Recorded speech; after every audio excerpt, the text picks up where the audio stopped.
Hi. Hi. My question was, do you ever feel like you undervalue any of your artwork? How does it make you feel? And do you make changes to the prices if so? Yeah, I feel like I undervalue my artwork all the time, and that's because my professional job, I'm working with, really expensive art, and then I'm like over here, selling my artwork for probably 90% less than the artwork I'm selling for my professional job.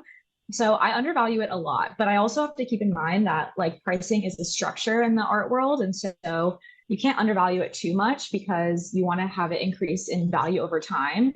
So it's always kind of like to remind yourself that is actually worth the amount that it's priced at. And I never lower my prices. You should never lower your prices, and they should only keep getting more expensive as you do more in your career.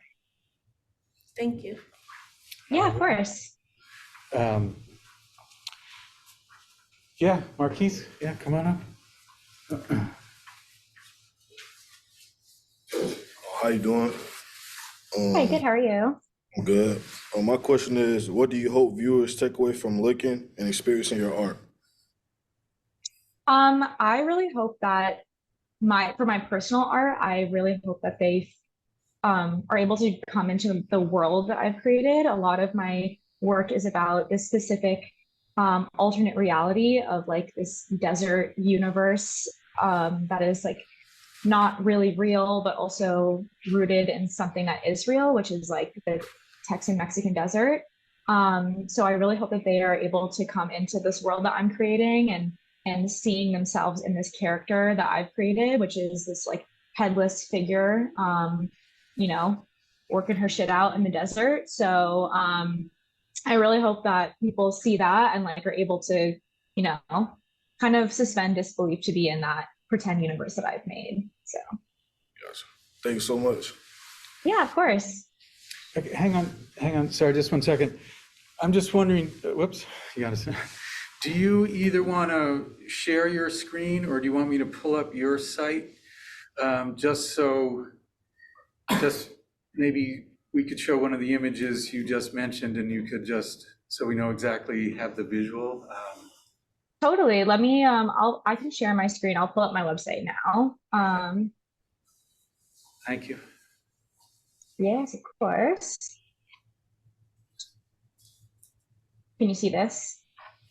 Yep, yep, you got it. Awesome.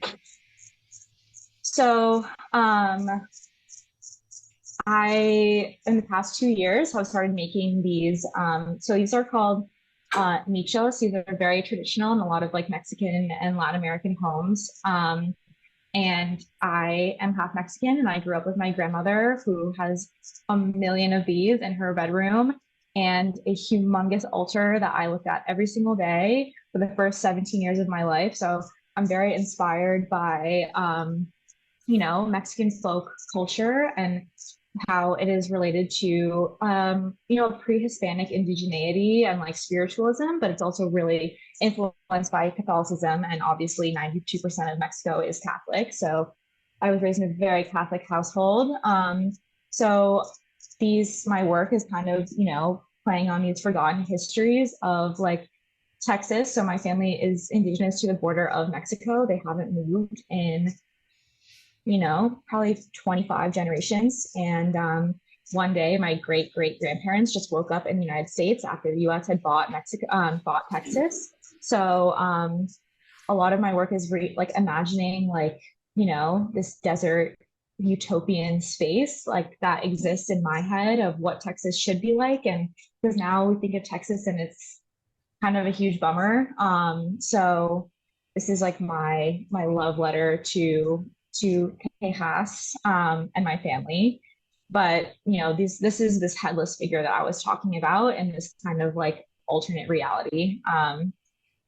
And I've been working a lot more with these like celestial, like in the actual space cowboy kind of motif. So I've been having a lot of fun making those. I'm actually right now in Brazil, doing an artist residency. I've been here for 3 weeks now, and I have a ton of paintings I wish I could show you, but they're not done. But they're all about this space, cowgirl, cowboy. So yeah. Okay, wonderful. All right, so I think Matteo, you found your question, you ready? And maybe if you want to unshare just for a moment, we can always pop back, yeah. Hello. How does it feel to be an artist selling art and your works not receiving the same value you give them? It's interesting. Wait, will you repeat your question one more time for me? How does it feel to be an artist selling art and your works not receiving the same value that you give them?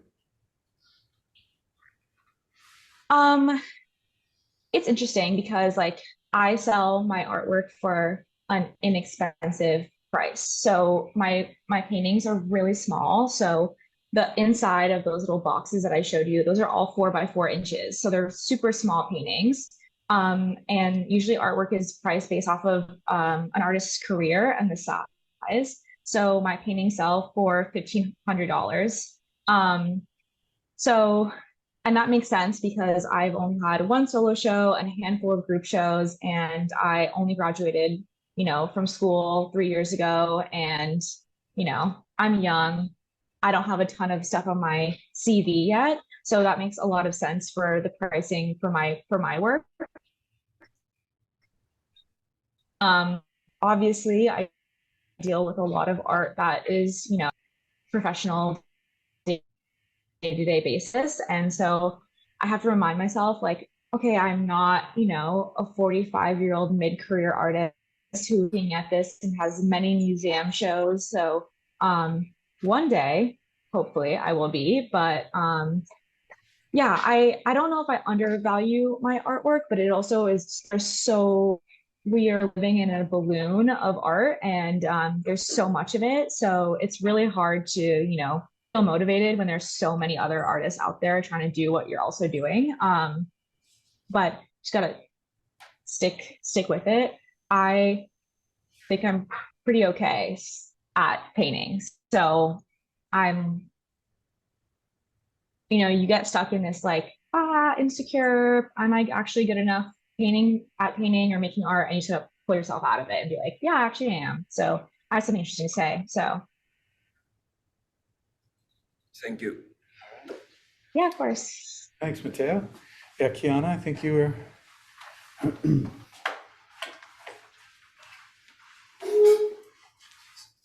Hi.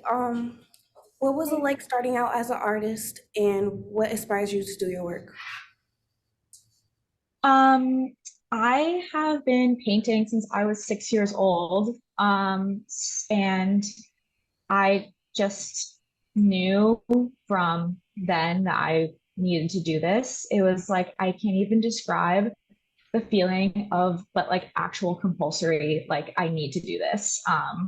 And it's a really interesting, like, mindset to be in. Like I've known that I knew I wanted to go to Parsons when I was 11, and I just kind of was like very tunnel visioned with what I wanted to do.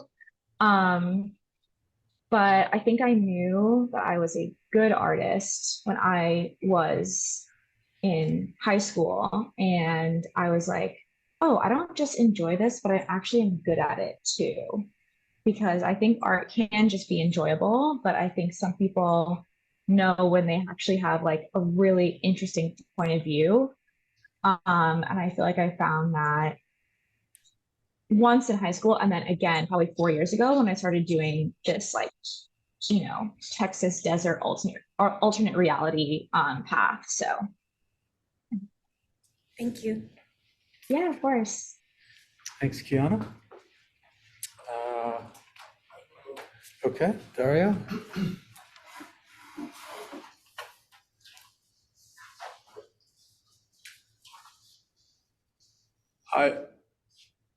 I saw that you work as a digital director at a gallery in New York. I was just kind of wondering what that position entails. Yeah, so it means that I have both two kind of like roles essentially. One, I'm a creative and strategic director of the gallery. So I've been working at Sergeant's Daughters since June of 2020, which is a really crazy time to start a new job. And I have been really helping to develop our gallery programming, which means like finding artists and coming up with a very specific branding. And the second part of my job is I do all of the marketing and visual aids for the gallery. So I do our website, Instagram, email blasts, like any kind of press marketing. I'm doing that. We are actually redesigning our logo right now. So I've been working on that project for a while. I design all of our merchandise because we do sell like hats and visors and books. And I design a lot of artist catalogs. And I'm also an artist liaison. So we represent 11 artists, and it is my job to be their besties and be like, what do you need? How can I help you? What project do you have coming up? Like, what paperwork is needed for XYZ. So that is primarily like the two main parts of my job is the, creation of the gallery as a entity and then the visual aspect of it. Yeah. Thank you. Yeah, of course. Thanks, Dario. All right, Chase, come on up. Hello. Hey. Have you ever had moments in your art career where you've wanted to quit? And if you had, how did you bounce back from that? Yes, I have. Sometimes I just wish I could, go to the beach forever. But then I'm like, oh, I'm actually really good at this and I would like to keep going. And I'm a super like motivated person. And even if I could be on vacation forever, I would have to start painting again eventually. I will say that, so I had my first solo show opening last March, and it was so fun. The opening was amazing. Like my whole family came, all my friends were there. I had a really fun after party. But the next day, I can't even tell you how sad I was. And I don't really know why. And I almost wanted to just like take the whole show down and start over. And then I cried for like 24 hours. And then I went to go back to see the show and I was like, wait, this is actually kind of good. Like I did not do a bad job at all. And got a lot of really nice feedback. So sometimes that the post-show opening blues is real, and for a split second you just want to stop and tear everything off the wall, and then you're like, wait a second, I mean, calm down a little bit and hear the nice things that people are saying to me instead of focusing on my own negative input. All right, thanks, Chase. Yeah, Damon, you want to go?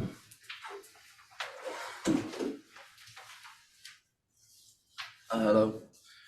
Being a younger artist, what are your thoughts on like AI generated art? Do you consider it art, or do you consider it like something of like not as much value as something like an actual person made? This is actually a good question because I think about this a lot. I think that because I'm also a graphic designer, so I have like the artist and that's also the graphic design mindset.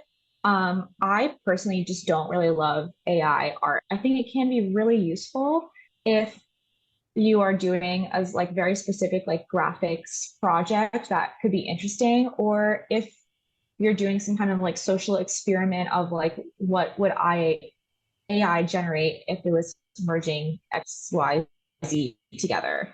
I think it has benefits, and I actually have a really good friend who does art that's based off of AI technology, and it's really cool because she basically created this whole AI system that when you stand in front of this monitor, it creates an AI image based off of who you are, based off of facial recognition. So that is really cool, and that is a really interesting way to use AI in art. But I think just like AI generated like sleification pics are like kind of, they take away a lot of the integrity of like real art. And I mean, not to say that they're all like, there's ways to use it. I think is super interesting and awesome, but um, it has the potential to devalue artists and graphic designers, and that is the thing that I get worried about with AI. Like, if it gets too smart, it's going to take my job away. So kind of makes me a little bit nervous, but it has its benefits for sure. Okay, thank you. All right, thanks, Damon. Yeah, of course. Bella? My question was already answered. Okay. Chris?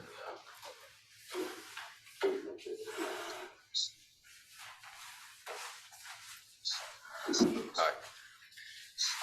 So Hi. when tasked to create a new piece, like what steps do you personally take, like when going about it? Like, I want to know what your creative process looks like.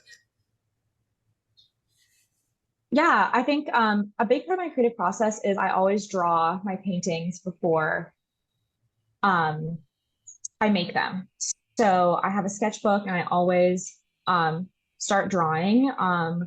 I do a lot of looking on Pinterest. Pinterest is literally my best friend. Like Pinterest is the best.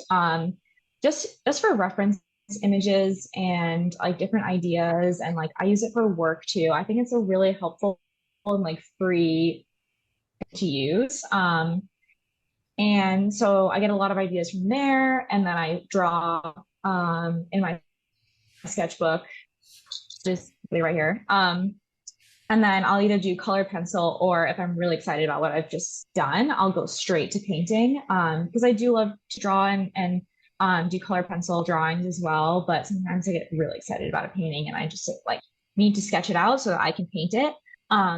But most of my ideas are from this universe I've created, but also from this book that is my favorite book ever. I'm a huge reader. I read like 50 books a year.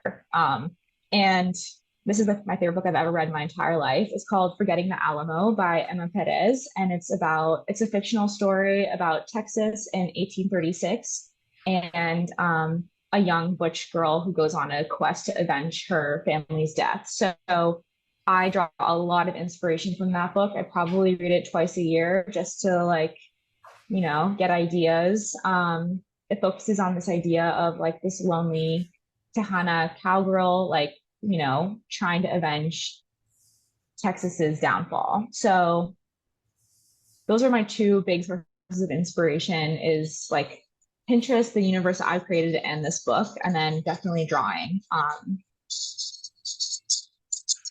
Thank you. I'm not sure if this was asked or if you said it already, but how do you determine the value of like what you put out? Like, what's the thought process behind, oh, I want to price this painting or this artwork at this price? Yeah, so all artwork is based off of a metric of size and artist career. So if you are selling, it's also helpful to know that all galleries in the whole world take 50% of the price of art. So if you're working with a gallery and you priced your painting at $1,000, you would get 500 and the gallery get $500. So a lot of art is more expensive because of that fact as well. We have to factor in the gallery percentage. But it's mostly based off of an artist's career. So if you've never shown anywhere before, this is your first show, let's say it's just a group show, it's one painting, it makes most work would start at between $800 and $1,000, depending if it's a work on paper or a painting or sculpture. But size also plays a huge factor. So if you did an 8x10 little painting, that would probably be $800 for your first ever time showing at a gallery. But let's say you've had a solo show and then 10 group shows, and you're selling another 8x10 painting. by that time, your work is probably worth between $1,500 to $2,000 because you've had more exposure. So obviously you want to be working with, you'll probably be working with a gallery doing this, but also um, if you're just doing like different pop-ups, like that's just like kind of the artist's way when you're starting out, is like a lot of like one night shows, like, you know, events, stuff being hung at a bar. You can price it lower so that there might be a, because there's no gallery taking a percentage. So you can price it lower so that has a higher chance of selling. So if you wanted to show that 8.5 by 10 or 11 painting, your first time showing at like a one night like bar artist night, I would probably price it like $400 so that someone might actually buy it. And then you get all of that money. There's no one to split it with. So yeah, it's kind of a lot of, you know, also being in the field and kind of having an idea of what things cost. And but I feel like that's a pretty good metric to start at. But you know, some galleries have like an actual like, if it's something is this inches by this inches, it's exactly this amount of like square inches, you know, costing. But if you ever have questions about like what you should price work at, I do a lot of appraisal work, and so you can totally email me, and I'm happy to help. I do it all the time. So Thank you. As I think I mentioned, this is a history of art class, and a big part of the class is students make virtual museums. And so they pick a cool. theme. Yeah, and it's a online, it's a free app where you can put up the walls and choose the color of the walls and put art on the walls and everything.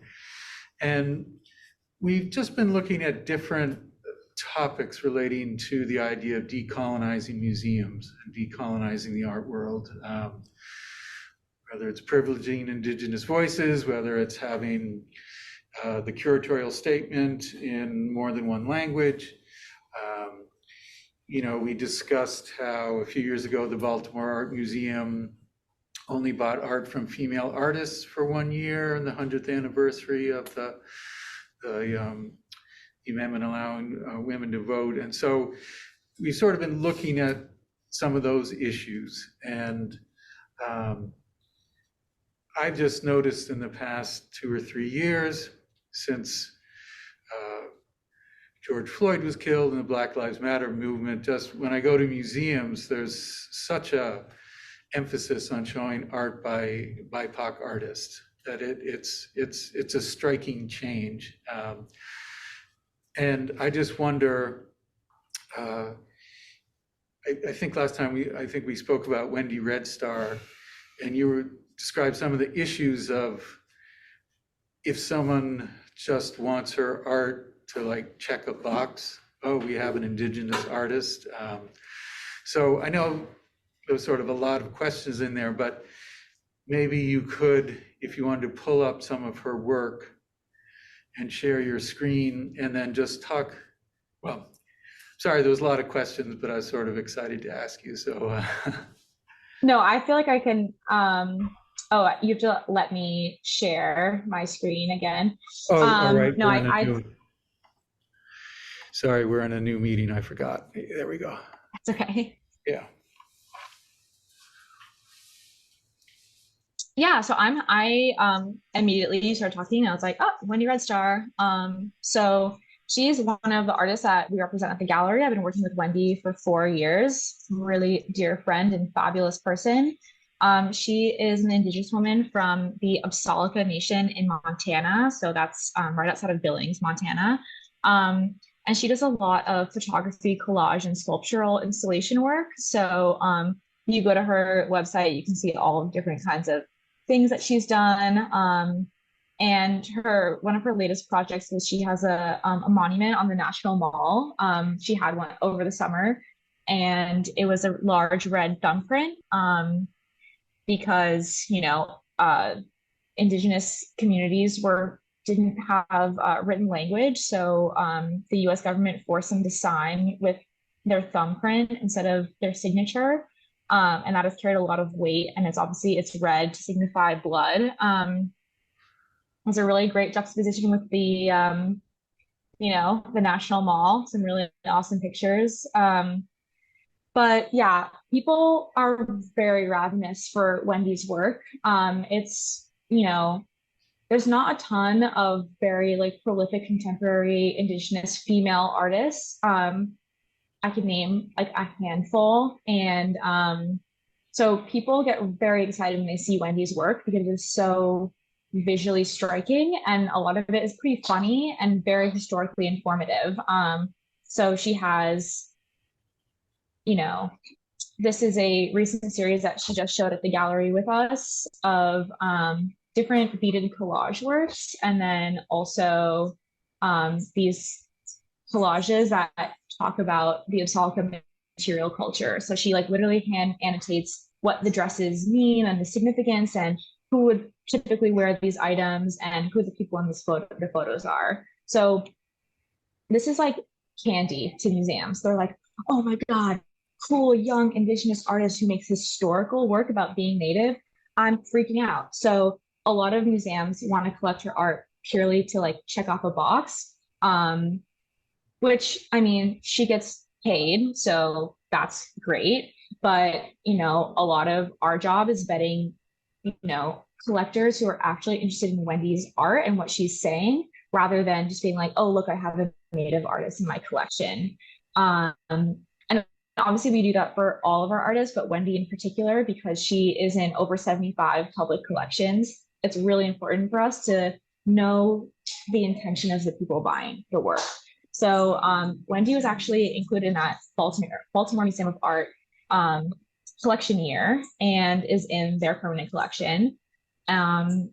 So with her 1880 Crow Peace Delegation series, where she also hand annotated these photographs that Charles Milton Bell took of Absolca people from the 1870s. So yeah, there's a lot of nuance that goes into these conversations. And obviously, the more public institutions that Wendy is in is so much better for her career. She has a ton of stuff coming up, like really, really cool projects. And she gets to do a lot of these things because people are really excited to have Native artists in their collection, which, 10 years ago, a lot of people would kind of just been like, okay, like they're nice photos, but I don't really care that much.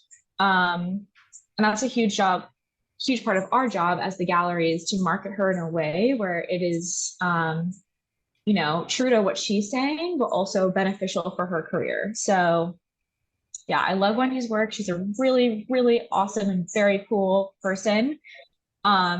This is probably her most famous series. If you have ever heard of Wendy, you've probably seen these specific photographs. So she made these like fake stage sets of Montana with like blow up and cartoon cardboard animals and flowers.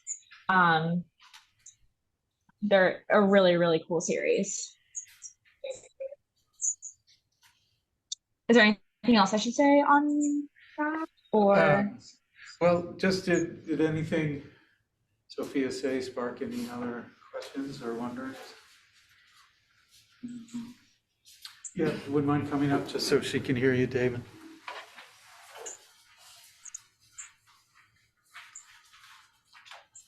Just because, like what you said, that like you want people that want your art to purchase it, not somebody that wants is looking to fill a quota. Do you feel some type of way when that does happen?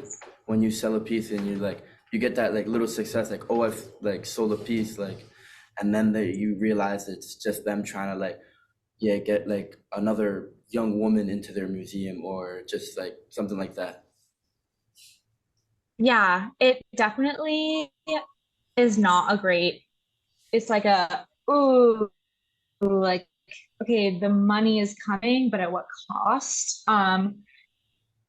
This is that for artists, we can say no to people and be like, actually, you don't get the artwork, even if you have all the money in the world. Your collection is shit and you're a bad person, so you don't get the piece.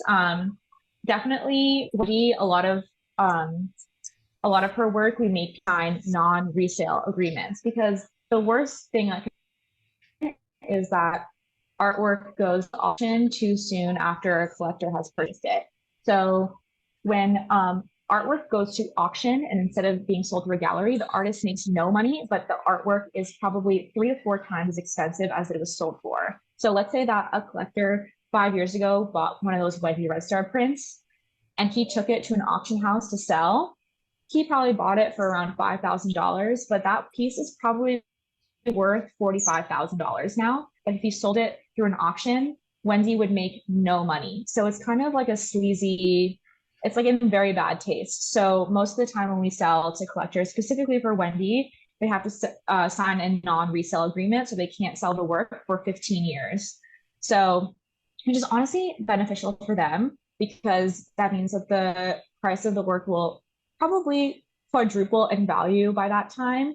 But also it's much better for Wendy as well, so that, you know, her hard work is not being sold, like it's not making an auction house money because it's just dumb. Okay, thank you.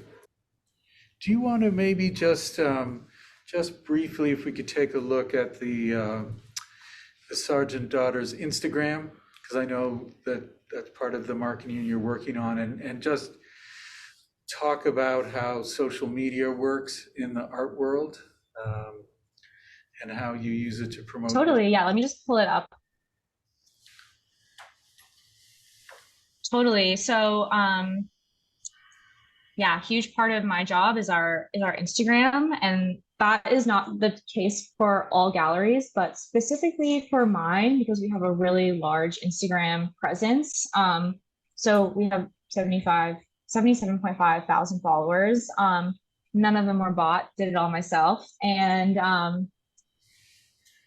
I think it helps people interact with our gallery and find our gallery so much more because we have an Instagram presence.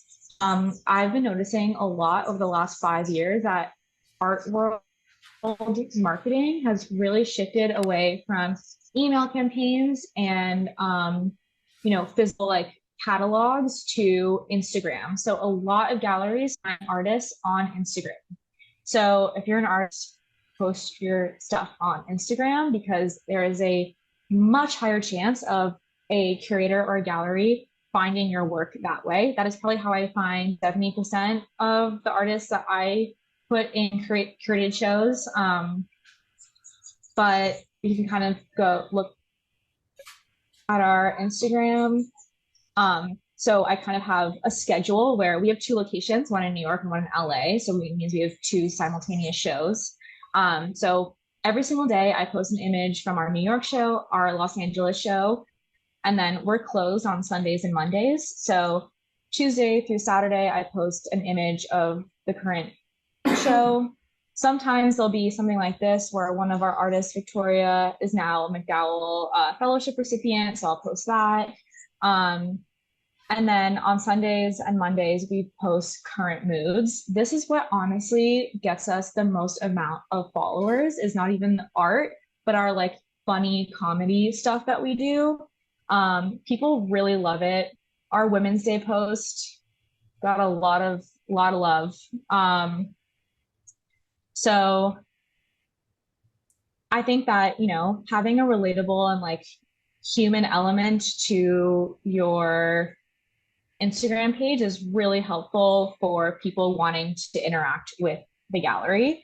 And I post a lot of like images that I like, or architecture that I like too. People really enjoy, you know, being silly with us. I think that's what makes people feel like they know us really well. So, and then, you know, obviously like historical, like Crivellis, people really like to see what we find inspiration in too. So yeah, and I will say that like I honestly don't really like Instagram that much, even though I have to do it all the time. But I do know the benefits, and I also know like the ways that people, the ways that Instagram is pushing people to engage with your Instagram. So a big thing is Instagram Reels. Like if you're posting an Instagram reel, it will just reach so many more people. It's much less likely to get hidden by the algorithm. And then using hashtags at the bottom of posts, I always do like 10 hashtags. I've noticed that we get twice the amount of engagement when I like put hashtags on things as opposed to when I don't. That's been kind of a new thing for me because I kind of think they look tacky, but I have to kind of just let Instagram algorithm be the boss. But yeah, we post like 2 to 3 times a day, every single day, 7 days a week. So I also think that, constantly posting and also like interacting with UGC, user generated content, is really good for making people feel like they know you, which has its downfalls. People get a lot of, parasocial relationships with us because they think that they know us really well. And then they'll come to the gallery and we're like, I've never met you in my life. But I think it's a really good way to expand our branding as well. All righty. Well, thanks so much, Sophia, for joining us. And Yeah, of course. I hope your residency in Brazil goes well and you create a lot of work, and we'll be in touch again. So thanks so much. Awesome. Thank you guys. Enjoy your class. Bye. Thank you. Bye-bye.